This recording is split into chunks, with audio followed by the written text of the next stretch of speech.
اعوذ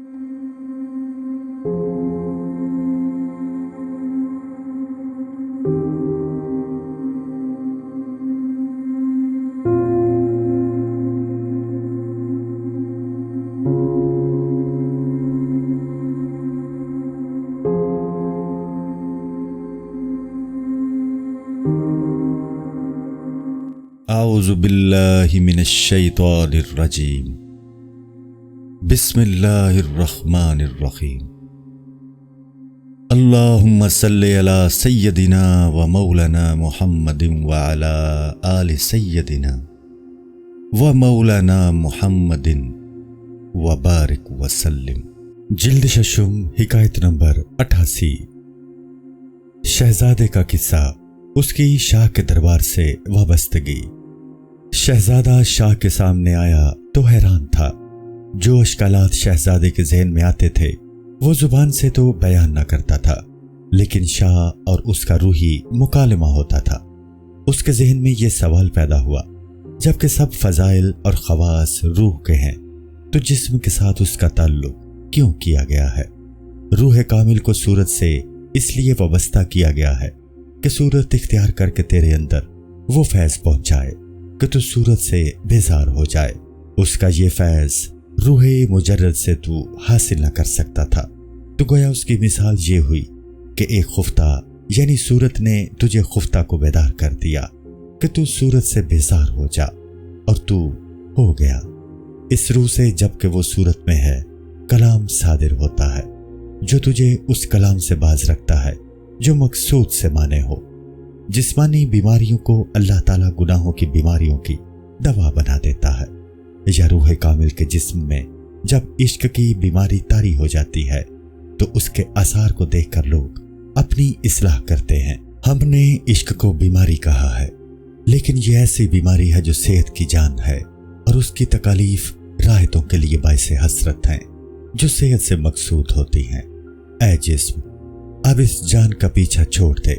اگر تو بالکل روح کو نہیں چھوڑنا چاہتا تو جیسا قاضی نے کہا کوئی اور روح تلاش کر لے۔ شاہ چین اس شہزادے کو نوازتا تھا، لیکن عشق اس کو گلا رہا تھا۔ جن کو حقیقی عشق ہے وہ جتنے گلتے ہیں اتنے ہی تازہ روح ہوتے ہیں۔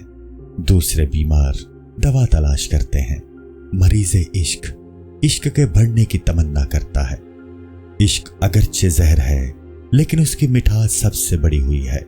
یہ مرض ہے لیکن ہر صحت سے بہتر ہے۔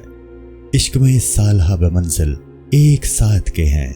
ایک عرصہ تک شہزادہ بادشاہ کے پاس رہا کہ دل کباب تھا اور جان قربان کرنے کی فکر میں تھا۔ جن لوگوں نے بادشاہ کی لڑکی کی تمنا کی ان کا ایک بار سر کٹا۔ میں ہر وقت بار بار قربان ہو رہا ہوں۔ عشق میں 2 پاؤں اور ایک سر نہیں بلکہ ہزاروں پاؤں اور سر چاہیے، اس لیے عوام اس عشق سے محروم ہے۔ عشق حقیقی کا ہنگامہ روز بروز تیز ہوتا ہے اور لامحدود ہے، چونکہ اس کا منبع لامکانی ہے اور غیر فانی ہے، اور اس کی آگ کے سامنے دوزخ کی گرمی بھی ہیچ ہے، اس لیے یہ ہر ایک کا حصہ نہیں۔ جلد ششم، حکایت نمبر 89۔ دوزخ پلسرات کے نیچے ہے۔ وہ کہتی ہے کہ اے مومن، جلد گزر جا، کہیں میری آگ نہ بجھا دینا۔ مومن میں چونکہ عشق کی گرمی ہے جسے دوزخ برداشت نہیں کر سکتی، اس لیے کہتی ہے کہ میرے اوپر سے جلد گزر جا۔ دوزخ کی آگ کو بھڑکانے والی آگ کفر ہے۔ ایمان سے کفر ہمیشہ مزمحل ہو جاتا ہے، تو اپنے اندر سے اس مادے کو جلد از جلد دور کر دے اور اپنی مستی کو کسی صاحب عشق و معرفت کے سپرد کر دے، تاکہ اس میں وہ مادہ ہی نہ رہے جسے دوزخ کی آگ پکڑ سکے۔ قلب مومن ذات خداوندی کا مظہر عتم ہے، اس لیے جنت بھی اس کے سامنے کم مرتبہ ہے۔ ادنا اعلیٰ کے سامنے شرماتا ہے، اس لیے جنت بھی نور مومن سے گھبراتی ہے۔ جلد ششم، حکایت نمبر 90۔ بڑے بھائی کا مر جانا اور درمیانے کا شاہ چین کی صحبت اختیار کرنا۔ بڑے بھائی کی عمر اسی حالت میں ختم ہو گئی اور وصل کی کوئی تدبیر نہ ہو سکی۔ ایک مدت تک اظہار عشق سے ڈرتا رہا اور وصل کے بغیر ہی اس دنیا سے رخصت ہو گیا۔ اب معشوق جو کہ مظہر تھا وہ اس کی نظروں سے غائب ہو گیا اور جو اس مظہر میں ظاہر تھا یعنی حسن خداوندی اس سے جا ملا۔ اب وہ مجاز میں حقیقت دیکھنے کی بجائے بلا کسی حجاب کے حقیقت سے ہمکنار ہو گیا۔ اب وہ یہ کہہ رہا تھا کہ میں جسم سے عریاں ہو گیا اور جسم اس شہزادی کے خیال سے عریاں ہو گیا، اور اب میں حقیقت کے وصل کی طرف جا رہا ہوں۔ وصل خداوندی کی باتیں یہاں تک تو کی جا سکتی ہیں، اس سے آگے کے احوال محض ذوقی ہیں، اور ذوقی چیزیں گفتگو میں بیان نہیں کی جا سکتی۔ اس کی مثال یوں سمجھ لو کہ گھوڑے کی سواری دریا کے کنارے تک کام دیتی ہے، پھر وہ بیکار ہے، کشتی وغیرہ کی ضرورت پڑے گی۔ اہل کال کو حال نہیں سمجھایا جا سکتا، اس کو صرف اہل حال ہی سمجھ سکتے ہیں۔ جس طرح کشتی خشکی میں کام نہیں دے سکتی، گفتگو سے خاموشی اہل حال کے لیے گفتگو ہے۔ اگر تو اہل کال میں سے ہے تو گفتگو سے خاموشی سے ملول ہوگا، لیکن اہل حال کے لیے وہ عشق کے نعرے ہیں، تو ان کی خاموشی کو خاموشی سمجھتا ہے۔ صاحب حال کہتا ہے کہ تیرے کان نہیں ہے کہ تو اس گفتگو کو سمجھ سکے۔ صاحب ذوق کہتا ہے کہ میں تو عشق کے نعروں سے بہرا ہوا جا رہا ہوں، اور یہ بے خبر ہیں۔ دنیا دار تیز کان والے عشق کے نعروں سے بہرے ہوتے ہیں۔ مثال ہے کہ ایک شخص خواب میں نعرے لگاتا ہے اور کچھ باتیں کرتا ہے، دوسرا شخص جو اس کے پہلو میں بیٹھا ہوا ہے اس سے بے خبر ہے۔ تو یہ شخص اگر جاگ رہا ہے لیکن سویا ہوا بھی ہے، یہ حال تو اہل ذوق کا تھا۔ اب جو فنا اور استغراق کی حالت میں ہے، ان کا ذوق بھی فنا ہو چکا ہے۔ اب وہ خود مچھلی ہے، اسے کشتی کی بھی ضرورت نہیں ہے۔ یہ صاحب مشاہدہ نہ صاحب ذوق کی طرح خاموش ہے اور نہ بولتا ہے۔ یہ ایک نادر شخصیت ہے، اس کی کیفیت کا پورا بیان کرنے کے لیے الفاظ نہیں ہے۔ ان کی حالت کی تشریح کرنے کے لیے شریعت کا ادب مانے ہے۔ چھوٹا شہزادہ اپنے بڑے بھائی کے جنازے پر نہ آ سکا کیونکہ وہ بیمار تھا، صرف منجلا آیا۔ شاہ نے اسے جان لیا، پھر بھی تعارف کروانے والے نے کہا کہ یہ بھی اسی باپ کا بیٹا ہے اور مرنے والے سے چھوٹا ہے۔ شاہ کی توجہ سے اس کی قلبی کیفیت بدلی اور قلب میں زندگی محسوس ہونے لگی۔ اس نے اپنے دل میں عشق الہی کا ایسا جوش و خروش دیکھا جو صوفی کو 100 چلوں میں بھی حاصل نہیں ہو سکتا۔ انعکاس نور سے سب عالم روشن ہو گیا اور اس میں واردات اور معارف منکشف ہونے لگے اور ہر چیز مظہر صفات و کمال نظر آنے لگی۔ عالم کا ذرہ ذرہ اس کے کشف کا ذریعہ بن گیا، اس کے ذریعے علوم و معارف کا دروازہ کھلنے لگا۔ وہ علم کا دروازہ کبھی روشن دان، کبھی خود علم بن جاتا، کبھی مقصود اور کبھی اس کا آلہ بن جاتا۔ عالم ناسوت اس کی نظر میں بے قدر معلوم ہوتا تھا، اب اس کے سامنے عالم ملکوت تھا۔ روح زیبا جب جسمانی لذتوں سے آزاد ہو جاتی ہے تو خواہ مجاہدے سے یا صحبت شیخ سے اسے ملکوتی انکشاف ہونے لگتے ہیں۔ شہزادے کو شیخ کی صحبت سے یہ درجہ حاصل ہو گیا، شیخ کی صحبت سے اسے باطنی سرما حاصل ہو گیا۔ اسے جو مانوی چمن حاصل ہوا وہ دائمی تھا۔ جو چمن دل میں اگتا ہے پائیدار ہوتا ہے۔ ہم رسمی علوم پر اس لیے فریفتہ ہیں کہ ہم نے ان علوم حقیقی کا دروازہ اپنے اوپر بند کر رکھا ہے۔ جن کنجیوں سے ان علوم کے خزانے کھلتے ہیں وہ لذت دہن کی وجہ سے ہمارے ہاتھ سے گر جاتی ہیں۔ جب کسی آدمی کا پیٹ بھر جاتا ہے تو پھر وہ فرج کی شہوت کا گرویدہ ہو جاتا ہے، پھر انسان کی ہوس اور بڑھتی ہے تو نانو زن سے پر شہروں کے درپے ہو جاتا ہے۔ پہلے وہ ایک سر والا سام تھا، اب 7 سروں والا اژدہا بن جاتا ہے۔ دوزخ 7 سروں والا اژدہا ہے، اس کے 7 دروازے ہیں جن سے جہنمی داخل ہوں گے۔ حرص انسان کے لیے دانا اور دوزخ جال ہے، اس دوزخ کے دانا اور جال سے دور ہو جا، پھر معارف لدنیاں تم پر کھل جائیں گے۔ اگر تو خدا کا عاشق نہیں ہے تو تیرے علوم پہاڑ کی صدائے باز گشت کے علاوہ کچھ نہیں ہے۔ تم میں سب کچھ کسی دوسرے کا عکس ہے، تیرا غصہ، تیرا ذوق دوسروں کا عکس ہے۔ جس طرح دلالہ کی خوشی اور سپاہی کا غصہ ان کا سبب دوسرے لوگ ہوتے ہیں، یاد رکھ ان عکسی احوال پر اکتفا نہ کر۔ جب تیرے اندر حقیقی وصف پیدا ہو جائے تو تیری گفتار خود اپنی ہوگی اور تیری رفتار خود اپنے بالوں پر سے ہوگی۔ علوم بے بصیرت اور احوال بے حقیقت کا تعلق وہی سے نہیں ہے، بلکہ وہ محض نفسانی چیزیں ہیں۔ سورہ نجم میں ہے کہ حضور صلی اللہ علیہ وآلہ وسلم کا کلام وحی سے ماخوذ ہے، خواہش نفس سے نہیں ہے۔ حضور صلی اللہ علیہ وآلہ وسلم کے تمام علوم وحی سے متعلق ہیں۔ جو لوگ جسمانی ہیں اور ان کا تعلق روحانی ملائکہ سے نہیں ہے، ان کے لیے تحری اور اجتہاد وحی کے قائم مقام ہے، اس لیے اجتہادی مسائل بھی نفسانی نہیں ہے۔ حضور صلی اللہ علیہ وآلہ وسلم کو بھی اجازت تھی کہ جب وحی نہ آئے تو قیاس سے کام لے۔ وحی نہ ہوتے ہوئے قیاس سے فائدہ اٹھانا اس طرح ہے کہ اگر بیت کے پھل نہیں ہیں تو اس کے سایہ سے فائدہ اٹھایا جا سکتا ہے۔ جب کعبہ سامنے ہو تو سمت قبلہ کی تحری اور اٹکل لگانا جائز نہیں ہے۔ اگر بے اٹکل اور بغیر اجتہاد کے کوئی عمل ہوگا تو وہ بدعت ہے۔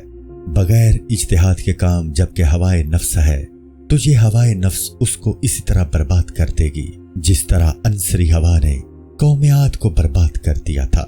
اگر اجتہاد سے کام لیا ہے تو پھر ہوا اسے اس طرح مفید ہوگی جس طرح حضرت سلیمان علیہ السلام کے لیے مفید تھی۔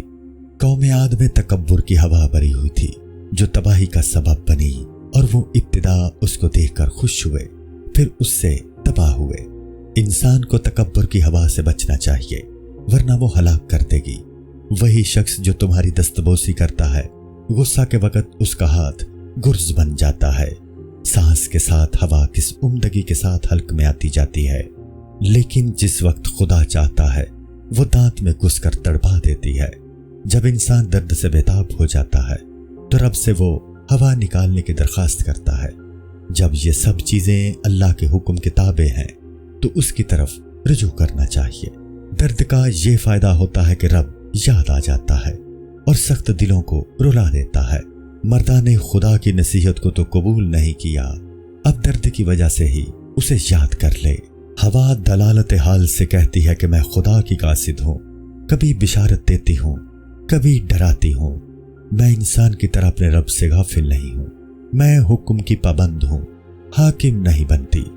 اگر تو حضرت سلیمان علیہ السلام کی طرح خدا کا مطیع ہوتا تو میں تیری غلام ہوتی، اب میں تیری ملکیت نہیں ہوں، چند دن کے لیے عارضی طور پر تیرے پاس ہوں۔ ہوا اپنا اللہ تعالیٰ کی عقائد ہونا واضح کر دیتی ہے۔ تو چونکہ اللہ کا باغی ہے، 2-4 روز تجھے دنیاوی فائدہ پہنچا رہی ہوں، ان دنوں کے بعد قوم عاد کی طرح تجھے جہنم میں دھکیل دوں گی۔ اس وقت تو غیب پر ایمان لائے گا مگر وہ مفید نہیں ہوگا بلکہ باعث حسرت ہوگا۔ قرآن کہتا ہے اللہ نے فرمایا جب انہوں نے ہماری سختی دیکھی تو ان کا ایمان لانا ان کے لیے مفید نہ تھا۔ جب عذاب نازل ہونے لگتا ہے تو پھر توبہ اور ایمان لانا نافع نہیں ہوتا۔ اگر انسان اس حالت میں ایمان لائے اور سیدھا ہو جائے کہ عذاب غائب تھا اور اس نے اسے نہ دیکھا تھا تو پھر وہ خوشامد ہے، اسے کوئی نہ ستا سکے گا۔ یہ منہ اور حلق کی لذتیں ہمارے لیے وبال جان ہے۔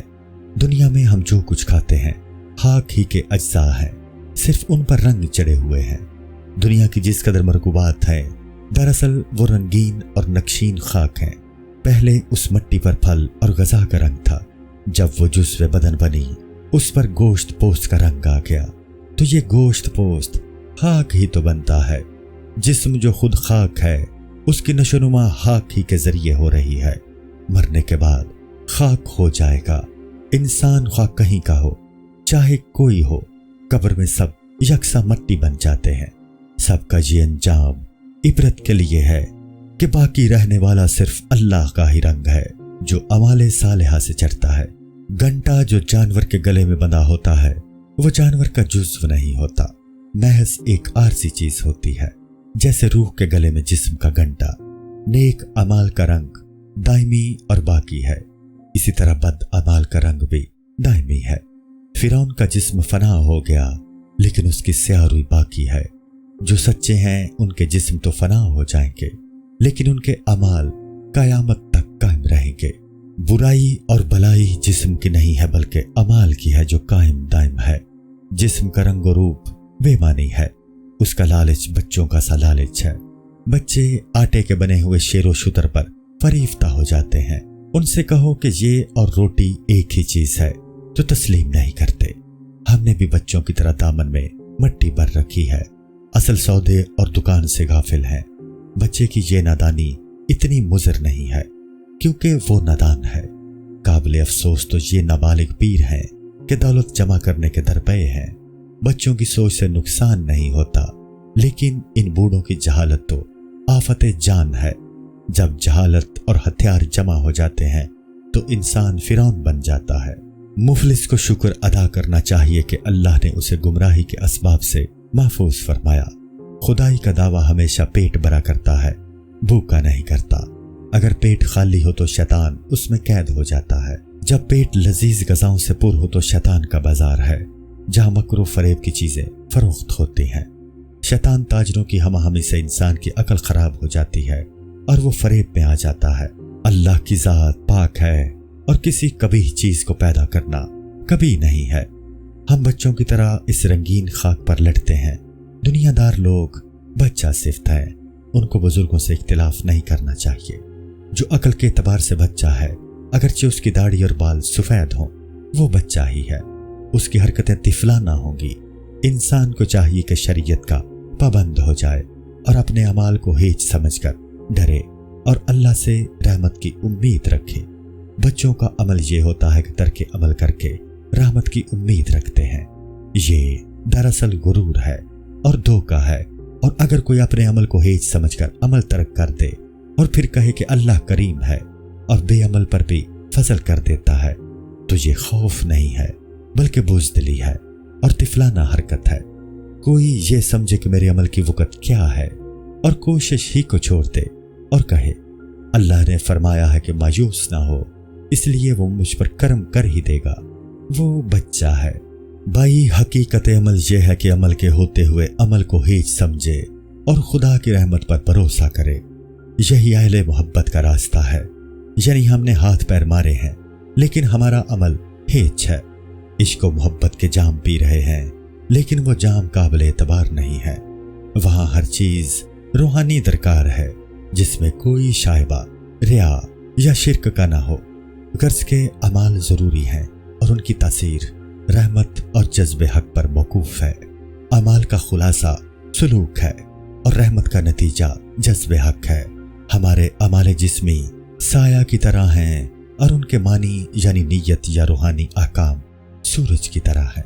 بے سایہ نور سورج سے تب پڑتا ہے جب فنا کا درجہ حاصل ہو جائے۔ اس وقت اوصاف بشری کی اینٹیں مفقود ہو جاتی ہیں، تو پھر نور کے لیے اینٹوں کا سایہ مانے نہیں ہوتا۔ اینٹ اکھاڑنے سے اگر روشنی آتی ہے تو اینٹ ہاں کتنی ہی قیمتی ہو اکھاڑ دینی چاہیے۔ تجلی کے وقت کوہ طور نے اپنے آپ کو ریزہ ریزہ کر دیا تھا تاکہ تجلی اس کے اندر پہنچ سکے۔ بھوکے کے ہاتھ پر جب روٹی لگتی ہے تو شوق و حرص سے منہ پھاڑتا ہے۔ ہمارا جسم سایہ کا سبب ہے اور سورج کے نور کی راہ میں رکاوٹ ہے۔ جسم اور عالم ناسود نابالغ دنیا داروں کا گہوارہ ہے اور گہوارہ بالغوں کے لیے تنگ جگہ ہوتی ہے۔ نابالغ بچوں کے لیے ناسوتی منافع دودھ کی طرح ہے۔ ان بچوں کے گہواروں سے گھر میں تنگی ہو رہی ہے۔ اللہ ان کو جلد بالغ کر دے اور بالغ پھیل کر اپنا کام کر سکے۔ جلد ششم، حکایت نمبر 91۔